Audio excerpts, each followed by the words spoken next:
हृदय मुझे पुलकित बने, श्रुति ज्ञान तारो स्मरण करता, मन मारो निर्मल बने।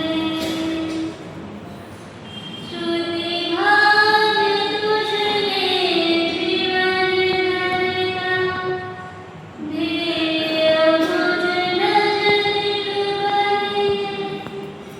उपकार तारो शुभ कहूँ, आराधिता मुक्ति मरे। उपकार तारो शुभ कहूँ, आराधिता मुक्ति मरे। धन्वंतरि मंडल पुरुषार्थी काल जाने चरणों में वंदन। शासन पृथ्वी अहिंसा के अवतार, हम सबके तारणहार भगवान महावीर स्वामी के चरणों में वंदन। प्रातः स्मरणीय प्रकट प्रभावी, हम सबके श्रद्धा केंद्र, हम सबके आस्था केंद्र, शारदीय दानव देव के चरणों में वंदन। कैवल्य धाम तीर्थ प्रेरिका प्रवर्तनी महोदया आगमक्य परम पूज्य गुरुवर्य श्री के चरणों में वंदन। मम जीवन उदारिका, मम जीवन सर्वस्व, संत स्नेहवादिनी प्रवचन प्रवीणा परम पूज्य गुरुवर्य श्री के चरणों में वंदन। धर्म प्रेमी बंधुओं, माता एवं बहनों, एक बार एक ग्राहक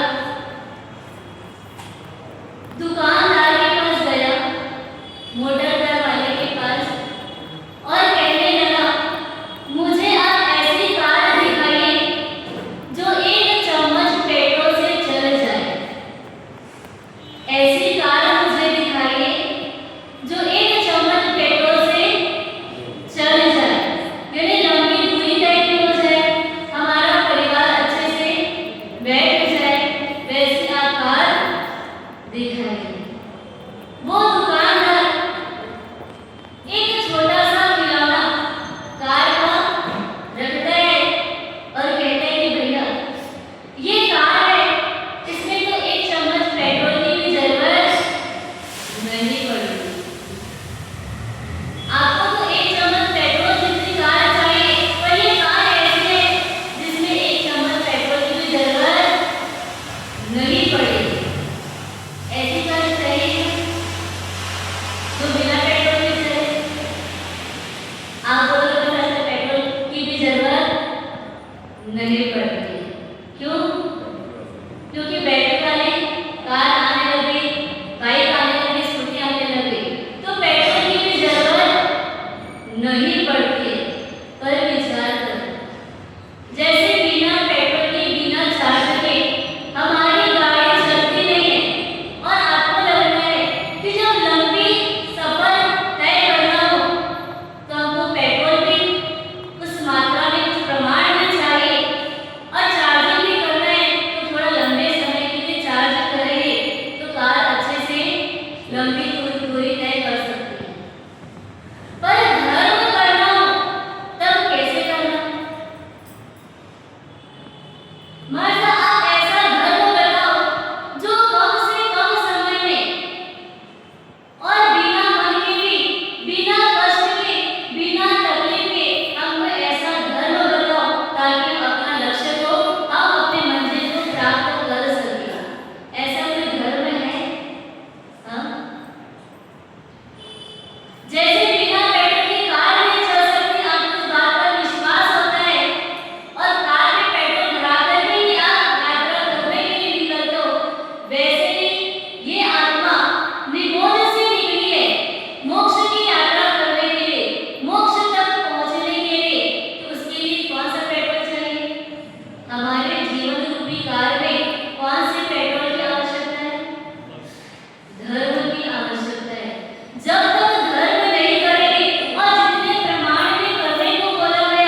मस्तयम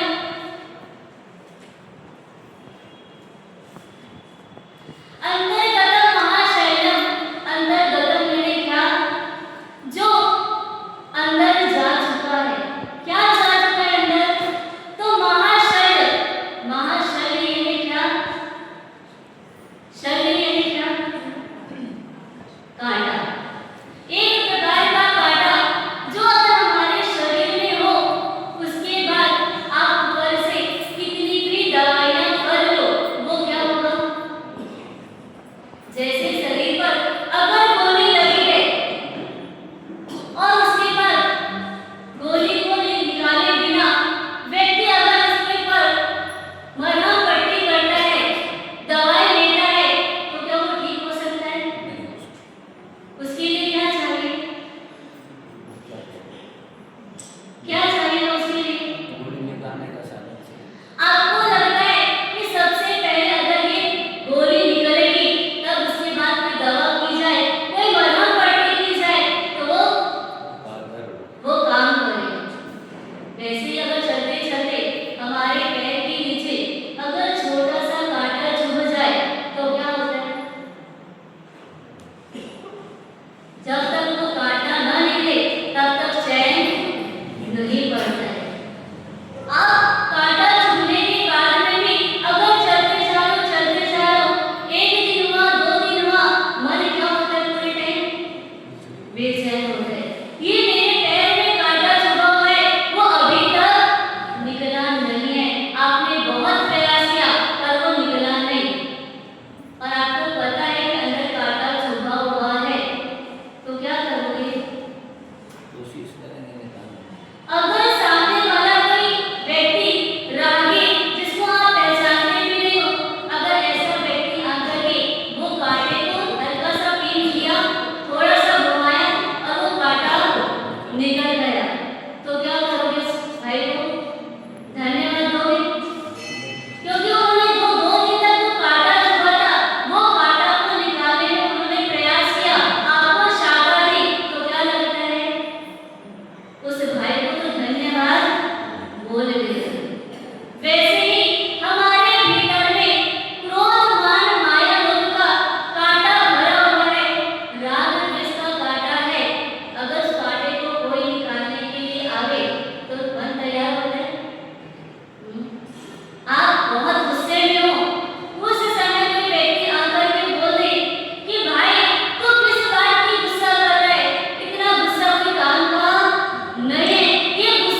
सोफा सेट, डाइनिंग सेट और आभूषण का सेट, किचन सेट, अनेक प्रकार के सेट होते हैं। उन बहुत सेटों के बीच में भी रह करके व्यक्ति हमेशा कैसा रहता है? अपसेट है। तो आप ही बोलो, इन सेटों के बीच में भी रह करके व्यक्ति कैसा रहता है? अपसेट रहता है। अगर सुबह चाय पीने बैठे और चाय में शक्कर कम डल गई, मसाला कम डल गया, तो क्या हुआ? पूरा दिन हमारी सुबह बिगड़ जाती है। दोपहर को भोजन करने बैठे, अगर सब्जी व्यवस्थित तरीके से नहीं बनी है, मिर्च मसाला नमक व्यवस्थित नहीं डला, तो हमारा जीवन भी व्यर्थ हो जाता है। जब पहले अचार डालती है, क्योंकि खाने में स्वाद के लिए क्या चाहिए? थोड़ा अचार मिल जाता है, थोड़ी चटनी मिल जाती है, तो भोजन आसानी से गले से नीचे उतर जाता है। तो हमारी बहनें साल भर के लिए क्या व्यवस्था करके रखती हैं? अचार बना करके रखती हैं। अगर वो अचार में कोई गड़बड़ी हो गई, कोई कच्चा पानी अचानक से हाथ लग गया, वो गड़बड़ हो गया, तो पूरा साल व्यर्थ हो जाता है। अगर पत्नी बिगड़ गई, अगर पति ने कुछ काम बोला, अगर आपने काम नहीं किया, तो पूरा भाव, यानी जो मनुष्य का भाव मिला, ये वर्तमान का जो भाव है, वो पूरा भाव क्या हो जाता है? बिगड़ जाता है। परंतु अगर हमारा मन बिगड़ गया, हमारी आत्मा बिगड़ गई, तो क्या बिगड़ा? पूरा भाव बिगड़ जाता है।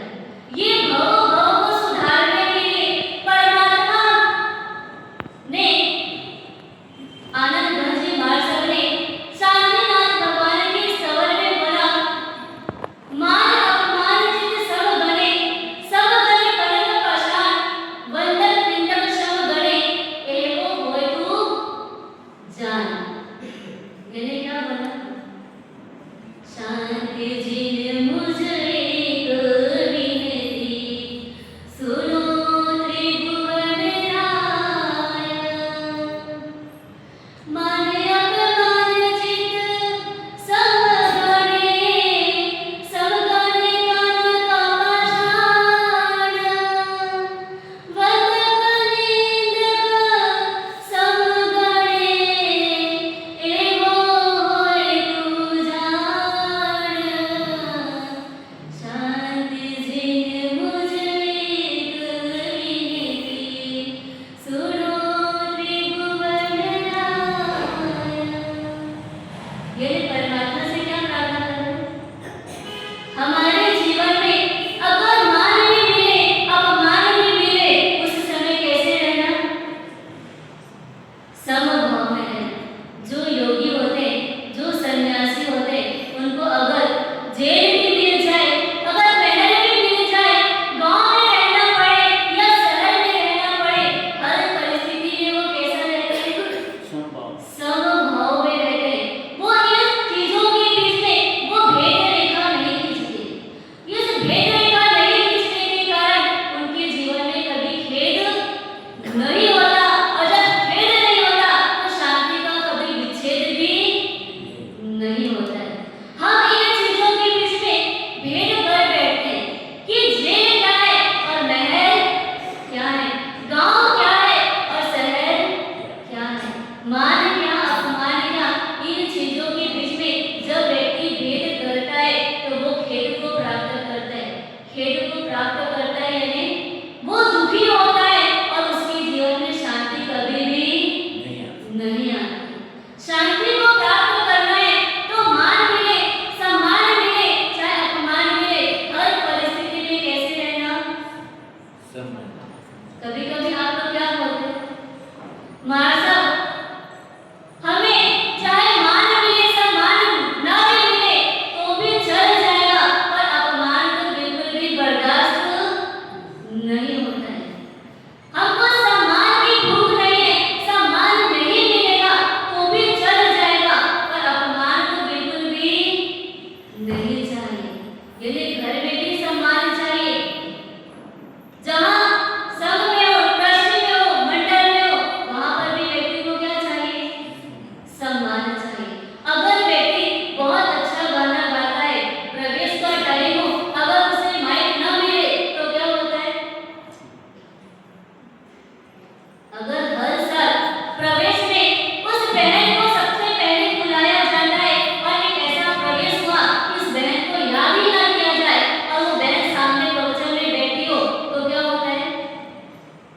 मुझे तो याद ही नहीं दिया। हर साल मैं गाना गाती हूँ, पर इस बार मुझे तो देखा भी नहीं, मुझे तो पूछा भी नहीं। आज की बात हुई है चातुर्मास में, मैं आऊंगी भी नहीं, ना मैं प्रवचन सुनूंगी, ना मैं कोई कार्यक्रम में भाग लूंगी। एक बार अपमान मिला, यही पूरा क्या हो गया हमारा जीवन? हम अपने आप को जीवन पे खत्म कर लेते। अपसेट हो गया। विचार करो, मान मिले चाहे सम्मान मिले,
जैसे ही गांधी जी सीट से उठे, ट्रेन से नीचे उतरे और जितने लोग सामने खड़े थे, माला ले करके खड़े थे, सब भाइयों ने क्या किया?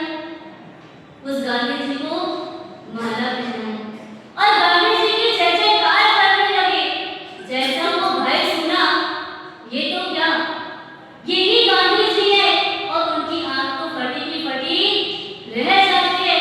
वो फटी आंखों से वो गांधी जी को एक टकटकी लगा करके देख रहे और चरणों में झुक जाते, बापूजी मुझे माफ कर दो, मुझे क्षमा कर दो, मुझसे तो बहुत बड़ी गलती हो गई, मैंने तो आपका बहुत अपमान कर दिया।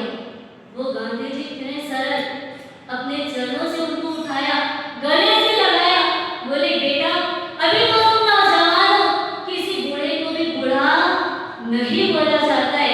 अगर कोई काना है तो उसको काना नहीं बोला जाता, कोई बहरा है तो उसको बहरा भी नहीं बोला जाता है। अभी तो तुम्हारी ये उम्र है, तुमको बड़ों के साथ ऐसा अपमानजनक वाक्य नहीं बोलना चाहिए। विचार करो वो गांधी जी कैसे वो शब्दों को समभाव से पी लिए होंगे। क्या उनके मन में वो दर्द नहीं हुआ होगा? वो कोई आसमान से गिरे क्या? हाँ, वो हमारे बीच के से ही जन्मे हुए हैं, हमारे जैसे ही है, पर ऐसी परिस्थिति में भी अपने मन को कैसे समभाव में रख सकते हैं? क्या उन्होंने ऐसी कौन सी ट्रिक्स समझी होगी, कैसे अपने मन को बनाया होगा? कोई कुछ भी बोले, मुझे हर परिस्थिति में क्या करना है? समभाव में रहना है, चाहे कुछ भी हो जाए, चाहे मुझे कोई कितना भी बोले। अगर बुढ़ा बोलने से क्या मैं जवान हो जाऊंगा, या अगर मुझे जवान बोलेगा तो क्या मैं बुढ़ा बन जाऊंगा? ऐसा कुछ नहीं होगा। यदि हमको शब्दों को पीना आना चाहिए, कोई कितना भी कुछ बोलेगा, हमारे भीतर क्या कोई नुकसान करने वाले हो? जिस भाव से हम उन शब्दों को लेंगे तो उस हिसाब से क्या होगा, वो हमारे अंदर वो असर करेगा, और हम असर करने देंगे तब। डॉक्टर सागर मर्जी थे, आपने नाम भी सुना होगा। बहुत सारे साधु साधियों को उन्होंने पीएचडी की डिग्री करवाई, इन्हें डॉक्टर की उपाधि दी।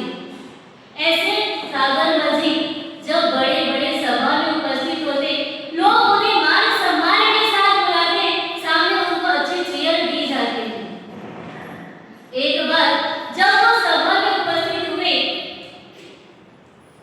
सभा में जैसे उपस्थित हुए, मान सम्मान का कार्यक्रम हुआ, तिलक लगाने का जब समय हुआ, उस समय 2-4 लोगों को ऐसी मस्ती सूझी कि उन्होंने क्या किया, एक जूते का हार बनाया और सागर मर्जी को क्या किया, जूते का हार पहना दिया।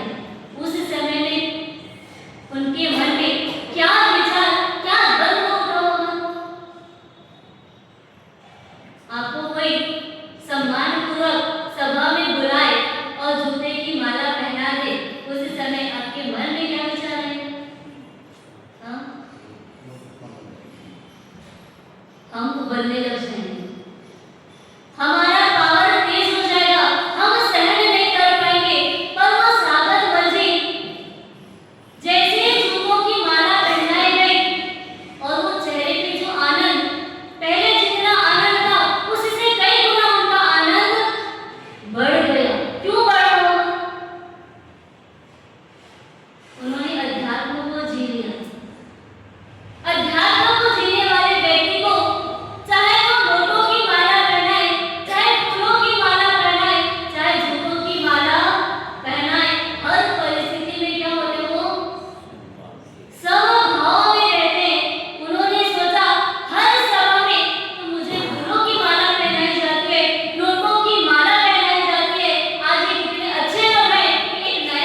मेरा परिवार अच्छा चले, मेरे बच्चे मेरी बात माने, उनकी पढ़ाई अच्छे से हो, मेरी बेटी की शादी अच्छे घर पे हो जाए, मेरी बहू अच्छी मिल जाए, क्या यही प्रार्थना करते हैं? हाँ, ऐसे दादा के दरबार में भी अगर जा करके प्रार्थना करते हो और वो जब प्रार्थना फलीभूत नहीं होती है तो हम दादा को दोष दे देते हैं। एक भाई साहब दादा के दरबार पे गए और सुना ये दादा के दरबार पे व्यक्ति जो भी मांगता है वो सारी चीज पूरी होती है। वो दादाजी को गुस्सा बहुत आता था, बहुत क्रोधी स्वभाव के थे, पल पल में गुस्सा आने का स्वभाव, और वो कहते थे मेरा स्वभाव कैसा हो गया है, क्रोध करने का मेरा स्वभाव बन गया है। क्या वास्तव में हमारा स्वभाव क्या है? स्वभाव है क्या? व्यक्ति परमानेंट अपने भाव में रहता है, उसको बोलते हैं स्वभाव। अगर वो अपने भाव को, अपने घर को छोड़ करके दूसरे के घर में चले जाता है तो वो कैसा जाता है? मेहमान बन करके जाता है, 2-4 दिन 8-10 दिन के बाद वापस अपने घर में आता है। यानी जो व्यक्ति स्वभाव में रहता है तो अपने घर में रहता है, अगर विवाह में चले गए मतलब पराई के घर पे गए, मेहमान के रूप में गया है। और जब व्यक्ति गुस्सा करता है तो बोलता क्या है? मेरा तो गुस्सा करने का स्वभाव ही हो गया है, मैं तो पल पल में चिड़चिड़ करता हूँ, परमात्मा मैं कैसे अपने स्वभाव को चेंज करूँ? वास्तव में गुस्सा करना ये विभाव दशा है। स्वभाव दशा क्या है? क्षमा करना, सरल रहना, संतोष रहना, कभी भी चिड़चिड़ नहीं करना, ये हमारा स्वभाव दशा है। वो दादाजी परमात्मा के दरबार में जाके दादा आदिनाथ दादा के पास जाकर के कहते हैं कि मुझे एक दिन में तो 40 से 50 बार 60 बार मैं गुस्सा कर लेता हूँ, ये मेरा गुस्सा छूट जाए, ऐसा हाथ जोड़ करके वहीं पर पछताने लेते, आज के बाद मैं गुस्सा नहीं करूँगा। आप लोग क्या बोलते हैं? हमारे साथ हाथ जोड़ के नियम लेने की आवश्यकता नहीं है। हम मन से कोशिश करेंगे और हम नियम पाल लेंगे, पर जब तक हाथ जोड़ करके पछतान नहीं होता है तब तक वो पालने की, नियम को पालने की शक्ति भी नहीं मिलती है।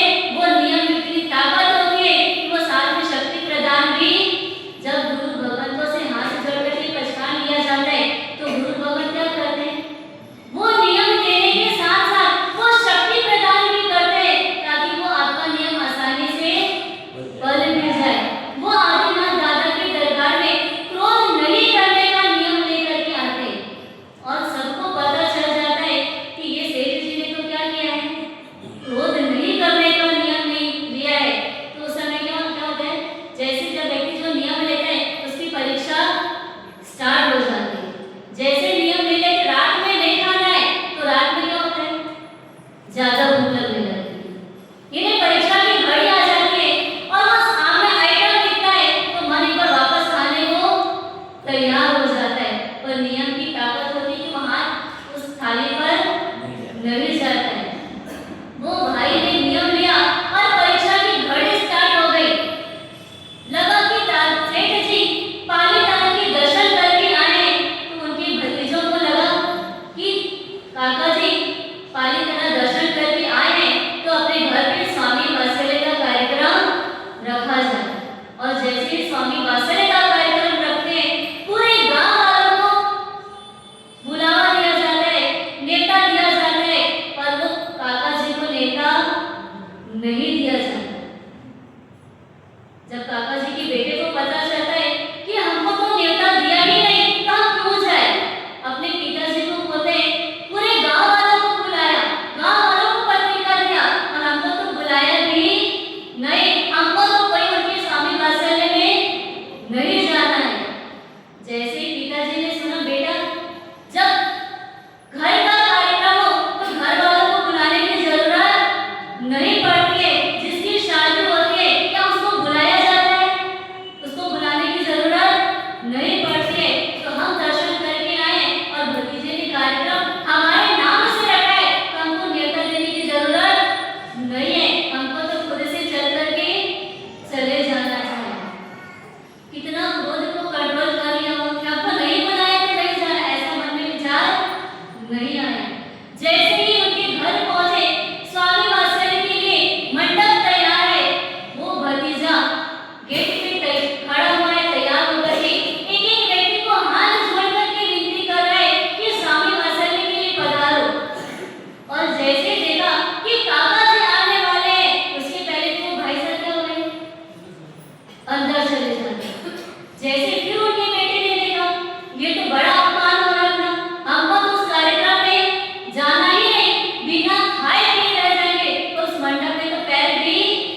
नहीं रखेंगे।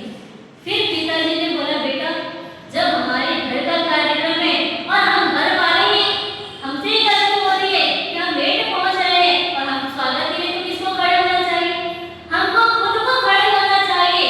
पर ये कोई बड़ी बात नहीं है, ये हमारे पर हमको क्रोध करने की जरूरत नहीं है।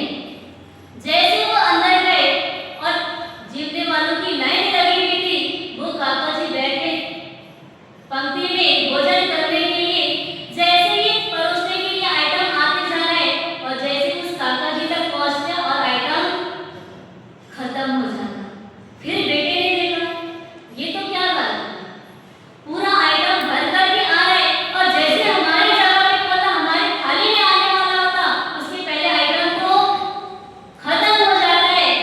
फिर उसको लगता है कि तो बहुत बड़ा अपमान हो रहा है। फिर पिताजी को बोला, फिर पिताजी ने बोला, ये तो हमने सबसे बड़ी गलती कर दी, ये तो हमारे घर का कार्यक्रम, हमारे लिए रखा था कार्यक्रम, सबसे पहले तो हमको क्या करना चाहिए, हमको परोसगारी करनी चाहिए। ये सबसे बड़ी गलती ये हुई, हमें तो पहले ही भोजन करने के लिए बैठ गए। जब इस प्रकार की अनेक प्रकार की परीक्षा हुई, लगा कि काका जी ने तो क्या किया, क्रोध पर विजय प्राप्त कर ली है। यदि हकीकत में जिनको पल पल गुस्सा आने वाला इंसान, अगर इनको अगर परीक्षा ली जाए, 4 बार 5 बार 8 बार 10 बार परीक्षा ली गई, हर परीक्षा में वो काका जी क्या हुए, पास हुए। आखिर में भतीजे को चरणों में झुक करके माफी मांगना पड़ा। काका जी, हमने आपकी परीक्षा की, हमने हर जगह पे आपकी परीक्षा की और आप हर परीक्षा में क्या हुए, पास हुए। ये अभी कौन सा टर्म आने वाला है,